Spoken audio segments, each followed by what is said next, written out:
Halo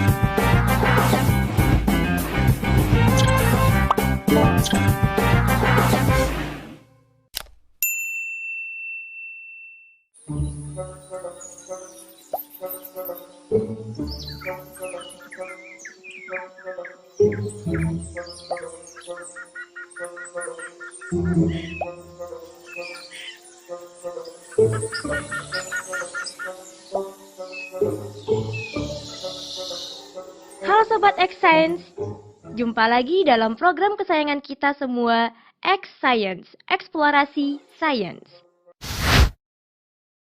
Nah, hari ini teman-teman kita mendapatkan tugas dari sekolah untuk membuat prakarya rantai makanan. Tugasnya adalah menempatkan pilihan hewan-hewan ke dalam kotak-kotak agar menjadi susunan rantai makanan yang tepat.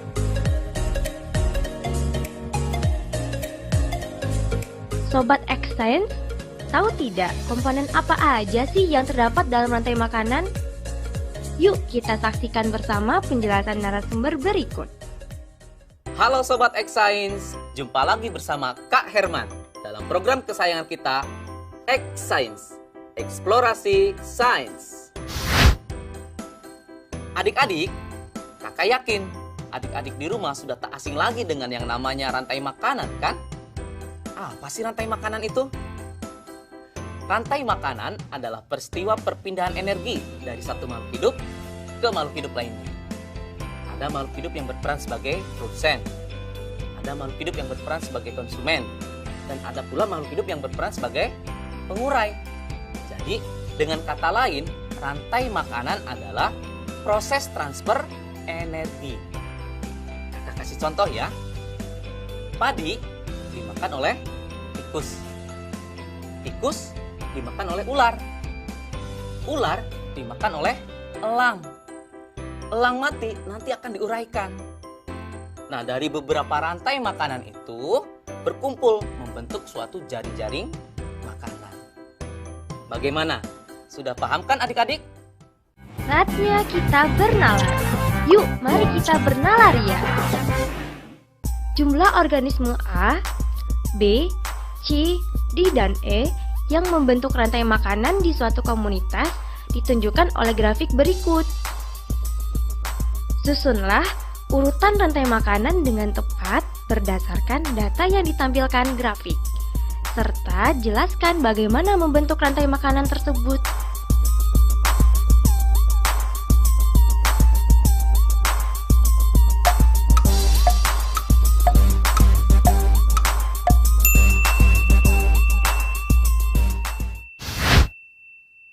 Sobat X Science, bagaimana? Bisakah kalian menjawabnya? Mari kita coba untuk menjawab pertanyaan tadi ya. Dalam keadaan seimbang, jumlah produsen tentunya harus paling banyak dibandingkan dengan yang lainnya. Kemudian diikuti oleh konsumen tingkat 1, konsumen tingkat 2, konsumen tingkat 3, dan seterusnya.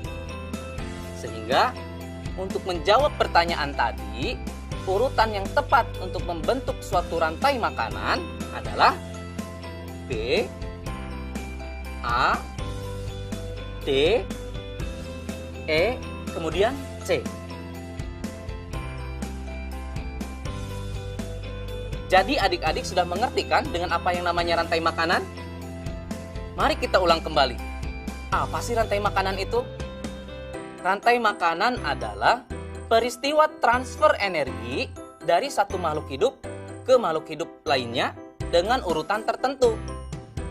Dalam rantai makanan, ada makhluk hidup yang berperan sebagai produsen, ada pula yang berperan sebagai konsumen, dan ada yang berperan sebagai pengurai.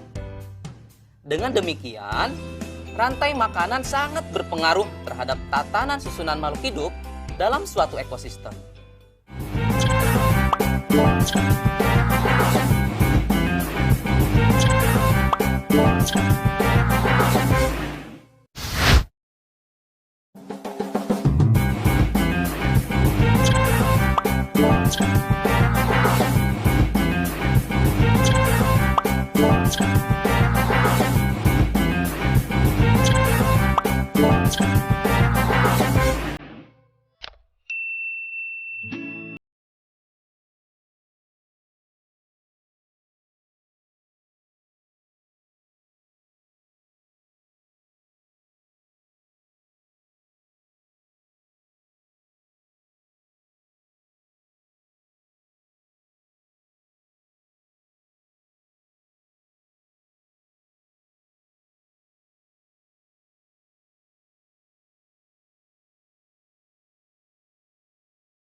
Teman-teman, kan kita dapat tugas tuh dari Bu Guru.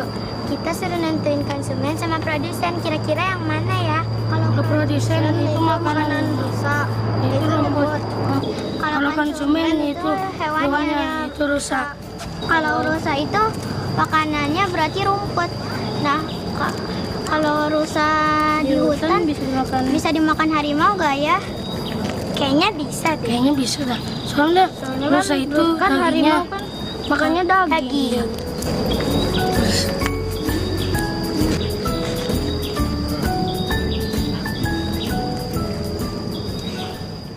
Halo Sobat X Science, kembali bersama Kak Herman dalam program kesayangan kita, X Science, Eksplorasi Sains. Adik-adik, kalian pasti penasaran kan bagaimana hubungan interaksi yang terjadi dalam jaring-jaring makanan? Yuk mari kita simak penjelasan berikut. Yang pertama adalah produsen. Produsen adalah makhluk hidup yang dapat membuat makanannya sendiri dengan bantuan sinar matahari. Prosesnya dinamakan fotosintesis.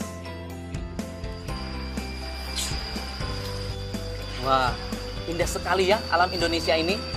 Dengan begitu banyaknya hutan yang ada di Indonesia. Yang kedua, konsumen tingkat 1. Komponen pada konsumen tingkat 1 ini diisi oleh binatang. Biasanya adalah binatang herbivore yang memakan organisme autotrof yang tropiknya rendah. Karena termasuk dalam kelas heterotrof, maka konsumen tingkat 1 ini tidak dapat membuat makanannya sendiri dan bergantung pada produsen. Contoh binatang herbivore yang ada di hutan adalah rusa.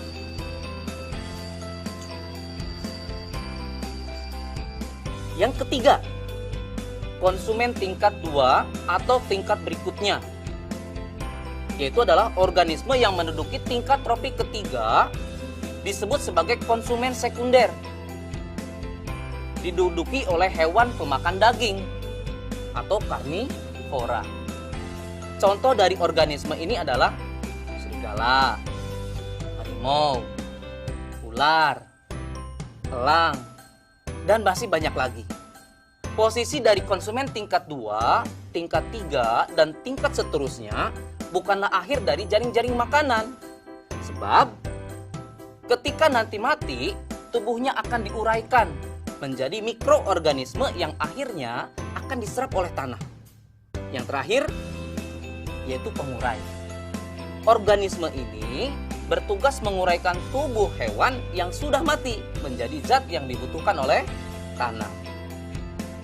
Fungsi dari komponen ini sangat berharga bagi kesuburan tanah. Proses rantai makanan akan berulang, di mana unsur yang telah diuraikan tersebut akan dimanfaatkan oleh tumbuhan untuk membuat makanan melalui proses fotosintesis. Contoh dari pengurai adalah jamur, bakteri, dan hewan kecil seperti cacing tanah atau belatung juga termasuk ke dalam pengurai. Saatnya kita bernalar. Yuk, mari kita bernalaria. Saatnya Sobat X Science menjawab pertanyaan nalaria berikut. Fatir sedang mengerjakan soal pekerjaan rumah tentang rantai makanan dan jaring-jaring makanan. Berikut ini adalah bagan jaring-jaring makanan yang ditampilkan salah satu soalnya. Pada jaring-jaring makanan tersebut, berapakah jumlah organisme omnivora?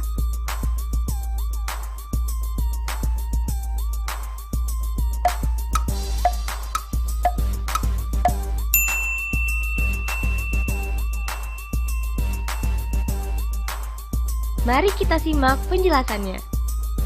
Jika dimulai dari produsen F, maka jumlah omnivora adalah 2, yaitu H dan L. Karena H memakan F dan G, L memakan F, H, dan M. Jadi, adik-adik sudah mengerti kan dengan jaring-jaring makanan? Sehingga, apa perbedaan antara rantai makanan dengan jaring-jaring makanan ya? Perbedaannya adalah rantai makanan merupakan bagian dari jaring-jaring makanan Sehingga jaring-jaring makanan akan menimbulkan banyak sekali rantai makanan yang terhubung satu sama lain. Jika skemanya digambar, jaring-jaring makanan akan berbentuk seperti jaring laba-laba.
Kita membutuhkan alat dan bahan sebagai berikut.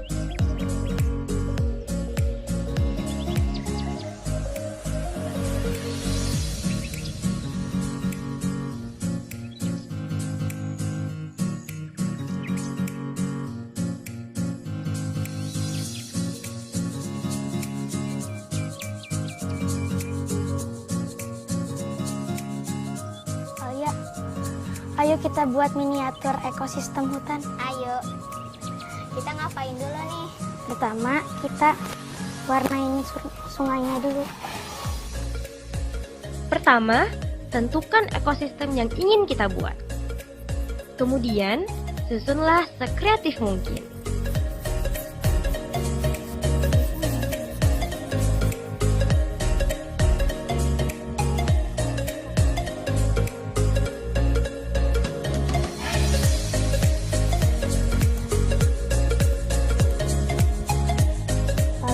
Taruh gambar kodok. Berikutnya, susunlah ornamen-ornamen miniatur hewan dan tumbuhan yang mendiami ekosistem tersebut.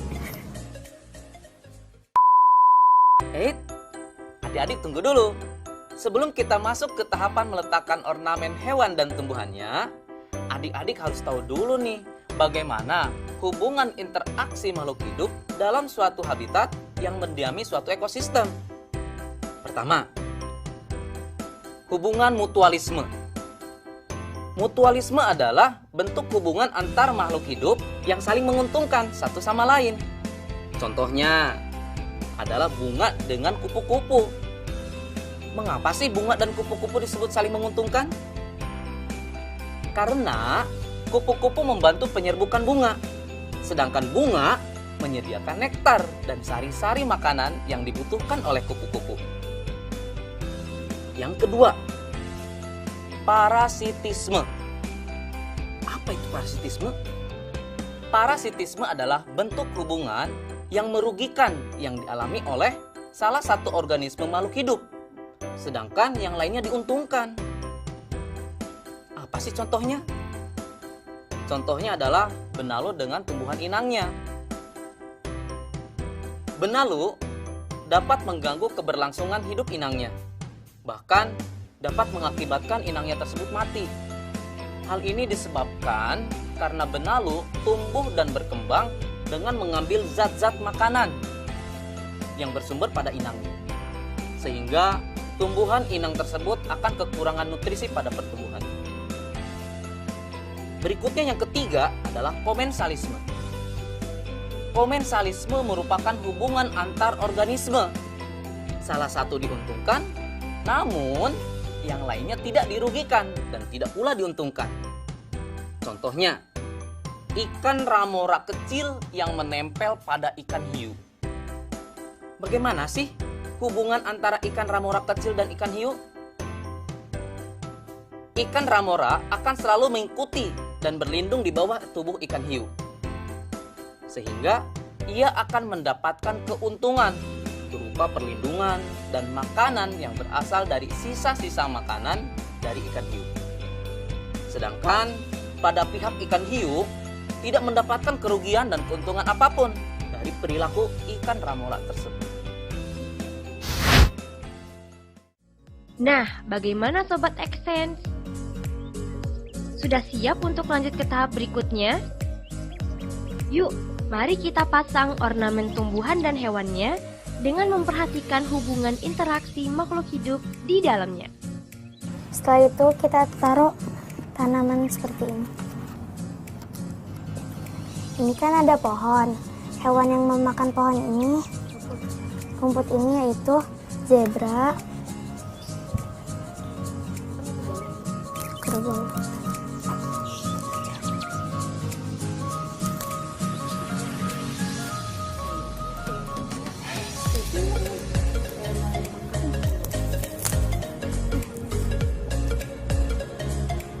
Setelah itu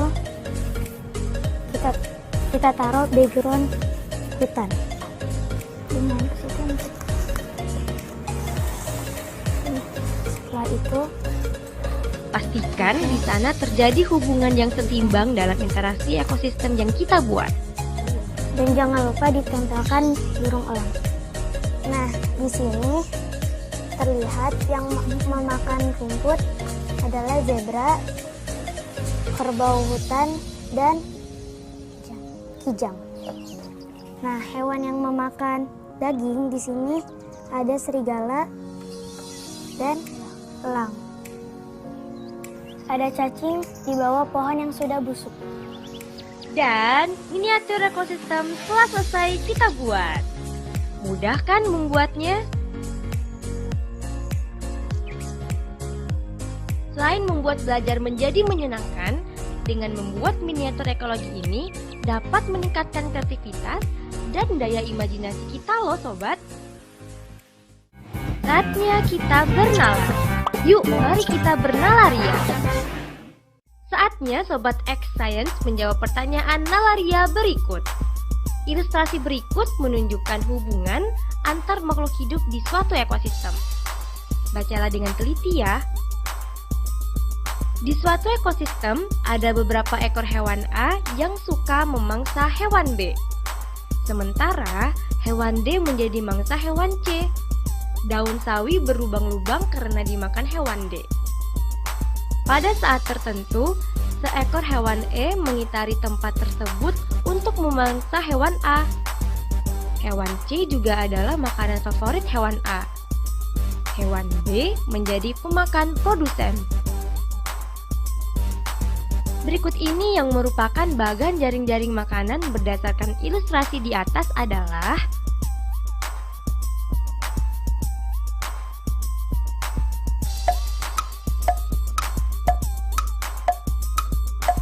apakah sudah ada yang bisa menjawab? Jawaban yang tepat adalah jawaban C.